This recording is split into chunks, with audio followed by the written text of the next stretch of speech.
Just how insane is this old man? He quickly slapped his thigh, tightly contracted his muscles and desperately tried to stop the surge of blood. What shocked the Ant King even more was that despite losing a leg, Netero's fighting spirit only grew stronger. To the Ant King, the loss of Netero's leg was proof of the overwhelming gap in power between them. During his countless matches against Komugi, the Ant King had developed the ability to instantly determine the best move from thousands of possible attack patterns. He calmly told Netero that his next attack would take his left arm. The moment he finished speaking, the Ant King charged forward once again. Netero immediately unleashed the 100-type Guanin Bodhisattva, pushing his strength and speed to their absolute limits. He launched an incredibly dense barrage of attacks. The relentless assault left almost no room to escape. Yet the Ant King still managed to find the one opening in 10,000. He slipped past Netero's attack with perfect precision. In the very next second, Netero's left arm was severed. The Ant King once again asked for his name, but Netero simply smiled and said, "True prayer comes from the heart." At that moment, a colossal bodhisattva suddenly appeared behind the Ant King. Its giant hands came together, trapping him within its palms. Netero poured every last ounce of his strength into one final attack. A devastating blast of energy erupted from the bodhisattva's mouth. The blinding light swallowed the Ant King whole. The overwhelming force flattened everything in its path. When the dust finally settled, Netero was left supporting himself with a single arm. His body had become thin and withered. His eyes were hollow and lifeless. Then a figure slowly emerged from the smoke. It was the Ant King. The attack Netero had poured everything into had done little more than leave him with a flesh wound. The Ant King was convinced that victory belonged to him alone. After all, he was the ultimate life form, a being created from the combined genes of countless species. But then Netero spoke. "Humanity will not lose. Moruam, that's your name." Suddenly, an unimaginably terrifying aura began radiating from Netero's body. はい、のめめ。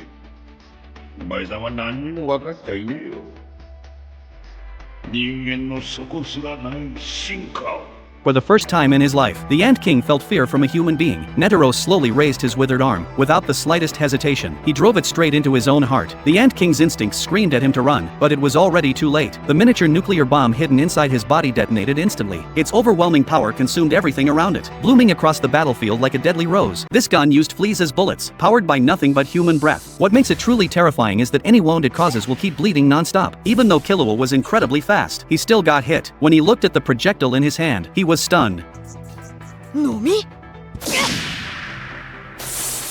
Killua had no idea where the shot had come from. A mile away, a man sat calmly on top of a raised platform. The next second, another shot slammed into Killua's left leg. Blood poured from the wound, while the enemy in the distance was already charging up his next attack. As the air sac continued to inflate, he pulled the trigger. The projectile instantly struck Killua's right hand. The attacks weren't fatal, but the endless bleeding felt like a ticking clock counting down to death. The sniper then pulled out another flea. This particular flea can leap up to 650 feet in a single jump, making it the perfect ammunition. The man took a deep breath and fired once again, but this time, Killua dodged the shot. The reason every attack was so accurate was that a dragonfly was guiding each projectile. His dragonfly kept watch over Killua from every possible angle. Although Killua could evade the bullets, that alone wasn't enough to reveal the enemy's location. He immediately decided to surround himself with none. As the next shot came flying toward him, he didn't move at all. The projectile drew closer and closer. He could have easily dodged it, but he chose to stand still. The instant before it struck, he used its trajectory to pinpoint the sniper's exact location. Killua immediately charged toward the enemy. At the same time, the dragonfly relayed the information back to the sniper, but the man remained completely calm because he had already set a trap. By then, Killua had spotted him and instantly gave chase. The man stopped in front of a cave, claiming that the cave was filled with traps. He jumped inside. A split second later, Killua's fingers had already pierced straight through his skull. But at that very moment, octopus tentacles suddenly burst out from the man's body and wrapped tightly around Killua. The moment they hit the water, a swarm of chimera ants surrounded them. But what nobody expected was that, before falling into the water, Killua had used the octopus's tentacles to anchor himself to the cliffside. Realizing something was wrong, the octopus immediately tried to escape, but Killua caught up to him in an instant. However, Killua had no intention of killing him. Instead, he demanded information about the chimera ants. The octopus flatly refused. He severed his own tentacle and dove into the water. The very next second, Killua used his yo-yo to save him. He hurled the octopus safely onto the shore, but ended up getting bitten by a shark himself. The octopus couldn't understand why Killua would do something like that, and when the dragonfly asked him for information once again, he chose to keep the secret for the first time. By then, Killua had already taken care of the shark. What he didn't realize was that the enemy had secretly placed a mark on him. Just as he was about to leave, a voice suddenly echoed through the area. In the next instant, a swordfish appeared out of nowhere and pierced straight through his hand. This was an arm that no living person could possibly have, completely withered and covered in wrinkles. No one could believe it belonged to Gon. The moment he learned that Kite was truly dead, he was consumed by absolute despair. A terrifying aura suddenly erupted from his body. Determined to avenge Kite, Gon chose to sacrifice everything. Through a powerful nin vow and restriction, he traded his life and future potential for the strength he would have attained 10 years later. At that moment, Neferpita realized something horrifying. Gon's power had become great enough to threaten even the Chimera Ant King. Without hesitation, she activated her ability and charged at him with all the speed and strength she possessed. Then, in an instant, Gon vanished. Fearing that the king might be in danger, Neferpita immediately rushed after him, but Gon was already waiting for her at the entrance. He didn't want their battle to damage Kite's body, so he led Neferpita deep into the forest. With every step Gon took, an overwhelming pressure filled the air. Afraid of losing her final opportunity, Neferpita decided to launch a surprise attack, but Gon effortlessly avoided the strike and sent her flying. Just as she was about to hit the ground, Gon unleashed a devastating punch. Yet deep inside, Neferpita felt relieved. She could sense that Gon's incredible power was only temporary. That meant that once she was gone, he would no longer be able to threaten the king. The forest echoed endlessly with the sound of crushing blows. Meanwhile, Killua was racing toward the battlefield, worried about Gon. When he finally arrived, he saw a figure that barely resembled his friend. That figure was relentlessly pounding Neferpita with punch after punch. Cautiously, Killua called out Gon's name, but the moment he got a clear look at him, he was completely stunned. Just then, the dead Neferpita reanimated like a puppet and launched one final attack. Killua desperately tried to push Gon out of the way, but before he could, Neferpita tore off his left arm. Even so, Gon showed no concern. Instead, he quietly remarked that he finally looked a little more like Kite now. In the next instant, he blasted Neferpita away with a single punch. Then he drove his severed arm through her body and pinned her to the ground. Immediately afterward, he focused every ounce of his remaining power into the detached limb. The energy gathering there was so terrifying that even Killua wanted to stop him, but he couldn't get close enough to do anything.